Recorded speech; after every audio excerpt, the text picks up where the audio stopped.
ଥରେ ବନେଇଲେ ଆପଣ ମାସେ ପର୍ଯ୍ୟନ୍ତ ଖାଇବେ। ସନ୍ଧ୍ୟାବେଳେ ହେଉ ବା ସକାଳେ ଚା ପିଇବା ଟାଇମ୍ରେ ହେଉ ଖାଇବାକୁ ସମସ୍ତେ ପସନ୍ଦ କରିବେ। ଆପଣ ସମସ୍ତଙ୍କୁ ରୋଜାଲିନ୍ ହୋମ୍ ଫୁଡ୍ ଚ୍ୟାନେଲକୁ ସ୍ୱାଗତ କରୁଛି। ଆଜି ଆମେ ବନେଇବା ମସଲା ମୁଢ଼ି। ମସଲା ମୁଢ଼ି ପାଇଁ ଏଇଠି ଗୋଟେ କଂସାରେ ମୁଁ ମୁଢ଼ି ନେଇଛି। ଭିଡ଼ିଓ ପାଇଁ ବନେଇବି, ସେଥିପାଇଁ ମୁଁ କମ୍ କ୍ୱାଣ୍ଟିଟିର ନେଇଛି।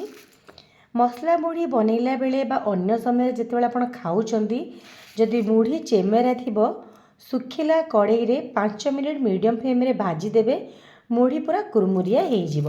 এই ମସଲା ମୁଢ଼ି ପାଇଁ ମୁଁ ମୁଢ଼ି ସହିତ ଆଉ କ'ଣ ସବୁ ସାମଗ୍ରୀ ନେଇଛି ଚାଲନ୍ତୁ ଦେଖିନେବା। ରସୁଣ ଏଠି ମୁଁ 7-8 କୋଲା ନେଇଛି। ଏମିତି ଦର ଛେଚା ନେଇଛି। ଦର ଛେଚା ତେଲରେ ଭାଜି ହେଲେ ଯେତେବେଳେ ଆପଣ ମୁଢ଼ି ଚୋବେଇକି ଖାଇବେ, ବାଇଟ୍ରେ ଆସିଥାଏ, ବହୁତ ବଢ଼ିଆ ଲାଗିଥାଏ ଆଉ ତା ବାସ୍ନାଟା ବି ରହିଥାଏ। ଶୁଖିଲା ଲଙ୍କା ଜିରା ନେଇଛି। ଖାଇଲା ବେଳେ ଜିରା ରସୁଣ ପାଟିରେ ଯେତେବେଳେ ବାଇଟ୍ରେ ଆସିଥାଏ ବହୁତ ବଢ଼ିଆ ଲାଗିଥାଏ। ଯଦି ଆପଣ କେବେ ବନେଇଥିବେ ଜାଣିଥିବେ। ଭୃଷଙ୍ଗ ପତ୍ର ନେଇଛି। ବାଦାମ ମଞ୍ଜି ନେଇଛି।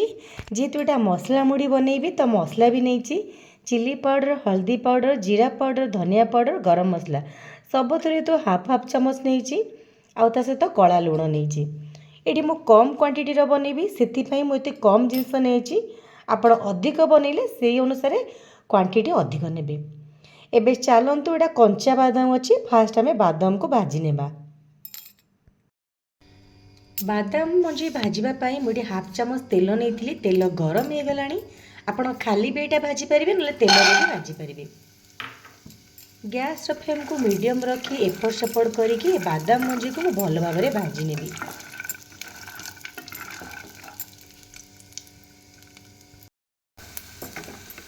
ବାଦାମ ମଞ୍ଜି ଭାଜି ହେଇଗଲାଣି। ଏବେ ଗୋଟେ ପ୍ଲେଟ୍କୁ ମୁଁ କାଢ଼ି ନେବି। ବାଦାମ ମଞ୍ଜି ମୁଁ କାଢ଼ି ନେଇଛି। ସେଇ ସେମ୍ ପ୍ୟାନ୍ରେ ମୁଁ 2 ଚାମଚ ସୋରିଷ ତେଲ ଦେଇଛି। ଏଇ ମସଲା ମୁଢ଼ି ସୋରିଷ ତେଲରେ ବହୁତ ବଢ଼ିଆ ଟେଷ୍ଟ ଆସିଥାଏ। ତେଲ ଗରମ ହେଇଗଲାଣି। ଏବେ ସେଥିରେ ଶୁଖିଲା ଲଙ୍କା ଜିରା ପକାଇକି ଫୁଟାଇ ନେବା। ଭଲ ଭାବରେ ଫୁଟିଲେ ହିଁ ଖାଇବାକୁ ବହୁତ ବଢ଼ିଆ ଲାଗିଥାଏ। ଦେଖିପାରୁଥିବେ ଏବେ ଜିରା ଫୁଟିଗଲାଣି। ଆମେ ଏଥିରେ ଭୃଷଙ୍ଗ ପତ୍ର ପକାଇଦେବା।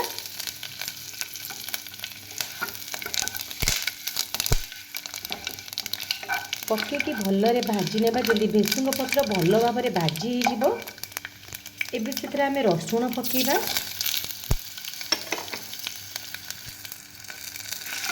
ରସୁଣ ପକାଇକି ଭାଜି ନେବା।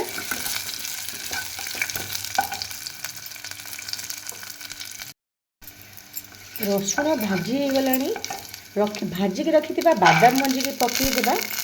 ପକାଇଲା ପରେ ଗ୍ୟାସ୍ର ଫ୍ଲେମ୍କୁ ଏଇ ପ୍ରୋସେସ୍ରେ ପୁରା ଲୋ ରଖିବେ। ଏବେ ସେଥିରେ ରଖିଥିବା ମସଲାକୁ ସବୁ ଆଡ଼୍ କରିଦେବା।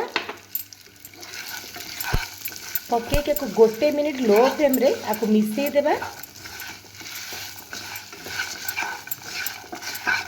1 ମିନିଟ୍ ମିଶାଇଲା ପରେ ଏଥିରେ ଆମେ ମୁଢ଼ି ପକାଇବା।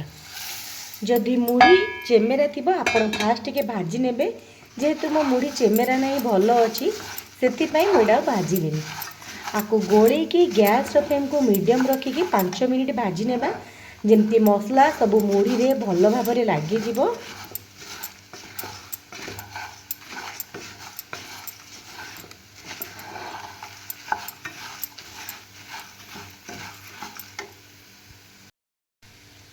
ଏଠି ଗ୍ୟାସ୍ର ଫ୍ଲେମ୍କୁ ମିଡ଼ିୟମ୍ ରଖିକି 5 ମିନିଟ୍ ମୁଁ ଏପଟ ସେପଟ କରିକି ଭାଜି ନେଇଛି। ଏବେ ଆମର ମସଲା ମୁଢ଼ି ଖାଇବା ପାଇଁ ରେଡ଼ି। ଏଇ ଶୀତ ଦିନେ ଥଣ୍ଡା ପାଗରେ କରିକି ସନ୍ଧ୍ୟାବେଳେ ଖାଆନ୍ତୁ। କେମିତି ଲାଗିଲା ମୋତେ କମେଣ୍ଟ ମାଧ୍ୟମରେ ଜଣାଇବେ। Thank you.